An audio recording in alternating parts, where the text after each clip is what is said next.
Hi, welcome to A&B Jukebox Repair, your one-stop source for road jukebox repair service and replacement parts. My name is Bruce Wentworth and I'm going to be your instructor today. Today is going to be on part 2 of understanding the block wiring diagram in a row record jukeboxes models. This was going to be from R84 to R94 today. And what we're going to do is we're going to be associating the voltages and the pictures on the block diagram to the actual components. And I'm going to show you how it works, where you can utilize your own multimeter and be able to check these points from using the diagram. Okay, so we're going to be associating the voltages and the different points on the block wire diagram to the actual components themselves. So we're going to start in a minute here. And two things you're going to need today is you're going to need a multimeter. And we're going to use this one here. It's just a Fluke Model 110 True RMS multimeter. And we're also going to need a block diagram, which I made a copy of. And I took this out of the R91 Field Service Manual. So basically right now is I'm going to just bend down a little bit. I'm going to show you the components. Again, we're going to associate the components, okay, to this diagram. Up here is the power supply, which is right here. You see that? Okay, the voltages travel from there to the service switch, which is right here, over here. Okay, this is an R87 we're using today. We're just going to, the mechanisms are the same for 11 years of the row jukeboxes. This is one of the great things about buying a row jukeboxes, that you can interchange this whole mechanism through 11 years of models. So this was the great thing about the simplicity of the design of the row record jukeboxes, models R84 through R94. Okay, so this is the power supply. It goes to the service switch. From the service switch, it comes in over here on the floor, and this is the 9-position connector. I'm going to disconnect this for a second. Okay, this is just so you can get a better see of what's going on here. I'm just going to put this back on. So it's just a little clip. Okay, what I want you to see is down here. This is a 9-position connector. Can you get down here to see this right here? This is the cable off the floor where the voltages travel to, and they come into this 9-position connector, okay? From here, they travel internal wiring that wraps around and comes out on here in the mechanism, and these are the two plugs. This is plug 207, and this is plug 206. Okay, we talked about how they go up to the computer. Well, they travel to the computer for this long plug. This is P205, okay? So now we're going to associate these other components. Here's the service switch where we left off, okay? Now it's going to the 9-position connector, okay, which is right here. 9-position universal connector. That's it right here. Do you see that? Okay. From the 9-position connector, it goes over to 206, which is right here on the bottom, and then 207. 207's right here. Do you see that? Okay. From 207, from over here, it travels from 205. This is 205, travels this harness, and it's going to go all the way up to the central control computer. Okay, this is the central control computer. This is the plug where it comes in.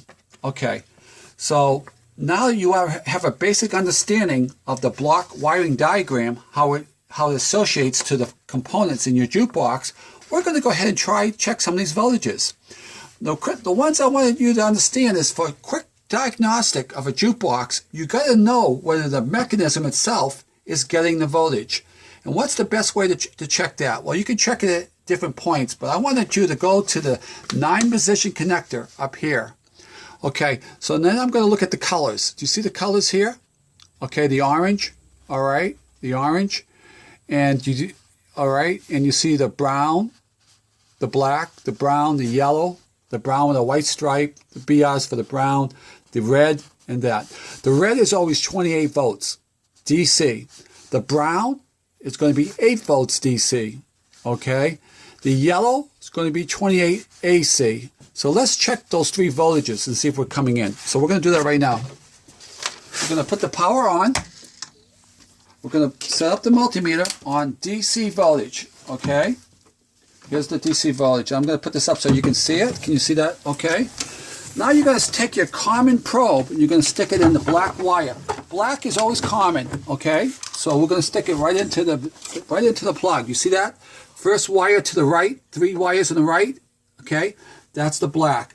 Now we're going to take the positive probe and we're going to check the color wires. The first one we're going to check is the brown with a white stripe. We're going to stick it right in there. Okay, you see that? You see the voltage? This power supply has been updated where we've increased the voltage like by maybe 1 or 2 volts. Instead of having 8 volts, we have 10. So this is 10 volts here for the brown, which is normally 8 volts. Okay, so that's good there. The next wire we're going to check is the orange. And the orange by itself should be 8 volts also, which is 10 volts here because we have updated it a little bit. Now, if you have orange with a black stripe, that's a ground. It's not a voltage line, okay? So now we're going to go to the next wire, which is red, over here in the front. We're going to stick the probe in and just, I can get in there. Okay, here we go. Here we go. So there's the red. All right, you look at the meter. That's 28 volts, 29 volts DC, okay? So there's one more voltage that we have to check, and that's the yellow, and that should be AC. So now we have to change the meter from DC to AC. See, that's AC voltage. It's in the red, and it's not showing any voltage. So we're just going to move the red, the positive probe. We're going to leave the black where it is and go to the yellow wire, okay? And I'm going to check the yellow wires right in the middle here. So I'm going to go in there with this. You don't have to worry about getting shocked. You don't have to worry about yellows in the front. Okay. You don't have to worry about, okay, now this is AC voltage. These are low voltages, 8 to 29 volts. And again, you're not touching the contacts yourself. You're just using your multimeter, which is designed to do this. Okay, so this is 28 volts DC. So now, if you go back to the block wire diagram, the voltage is coming into the mechanism right here. They check out. They're all good. Okay. Now, if you want to go and check the voltages that are going up to the computer, all right, they should be, the colors should correspond to the same type of voltages. Now, we talked about the orange wire, so now we're going to move the probes over. Now, when you're checking voltages, we're going to switch the meter back to DC. Okay. And this is just to help you understand that you don't have to be an electrician to do this. All you got to do is have a diagram, a picture like this, like a map of the wires and where they go. So you can even trace out the voltages, do a continuity test from one point to the other. But you just got to know what these wires represent and where they go. And this tells you exactly where they go and how they travel. So we're going to go to the plug that goes up to the computer. We're going to use a black wire as a common. So you see there's a black wire over here with a white stripe? We're going to use that as a common. We're going to stick it over in 206, position number 5, pin number 5. We're going to take the positive probe and go over here now and check the orange wire. It should be 8 volts. If you look at the meter, it's 10 volts, okay? We're going to check the next color, brown. That should be 10 volts, okay? We're going to check the white with a red stripe. That should be, hold on. See. All right, let's take a look at this one here. Let's go over here. We're looking at the block diagram. Okay. Okay. Now you have different voltages. You have A, which is active, and Q, which is like in standby. QSET. Okay. So pin 14. Okay. Should be 8 volts when it's active, or 1 volt. 8 volts when it's not active. So it's a white with a red stripe. So we're going to go to pin 14. This is a white with a red stripe. What's it say over here? We knocked out the probe. Sometimes you might knock out a probe. Okay, here we go. Pin 14.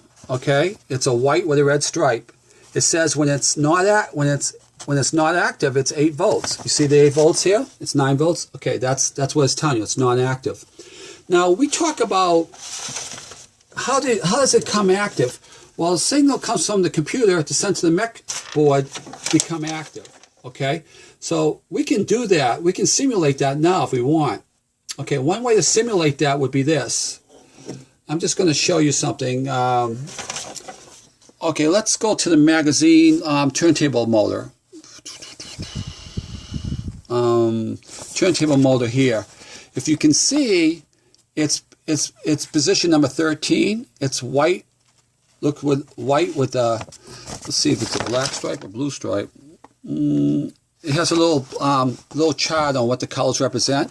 So BL is blue. So if you go back to the central control computer over here, and we talked about the turntable motor. Let's say the turntable motor is right here. It's got a white with a blue stripe. It's number 13. So let's check that out.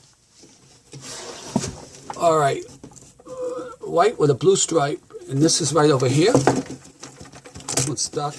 Excuse me.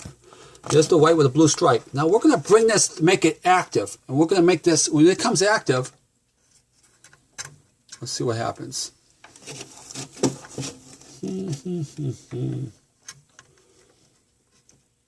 What would have to do is I have to use a jumper. So I'm just going to show you a simulation of what would happen if that became active.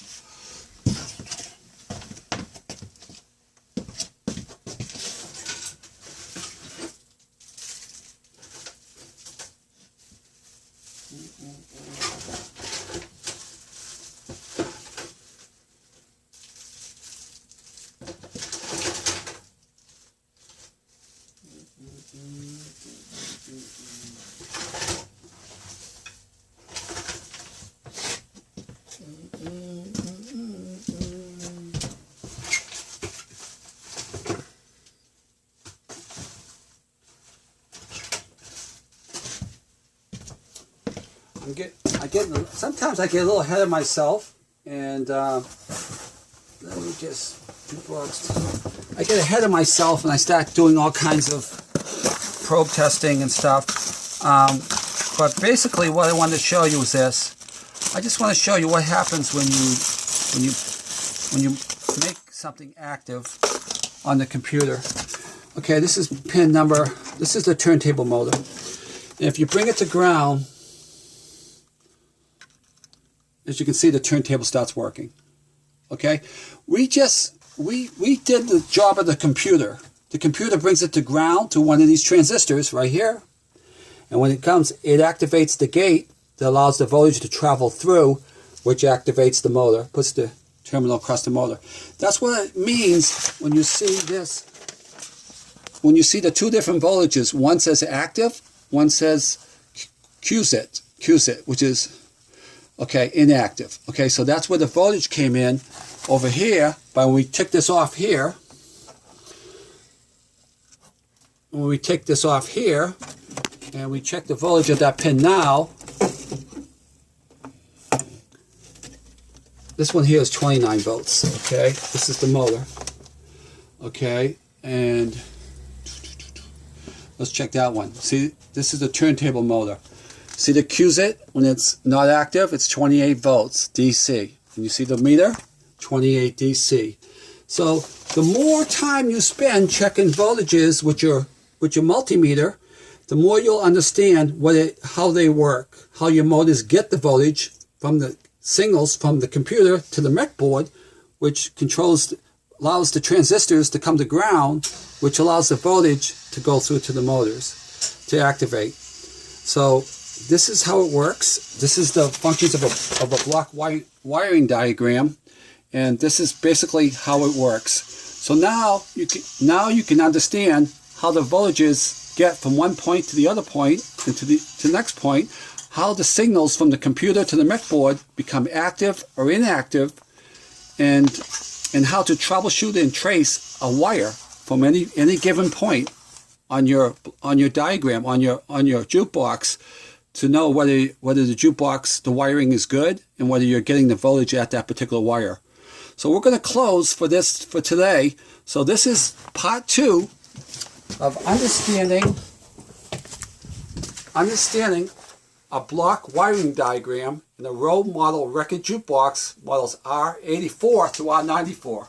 My name is Bruce Wentworth. It's been nice having you here today with us, and we hope you join us again in the future. Goodbye.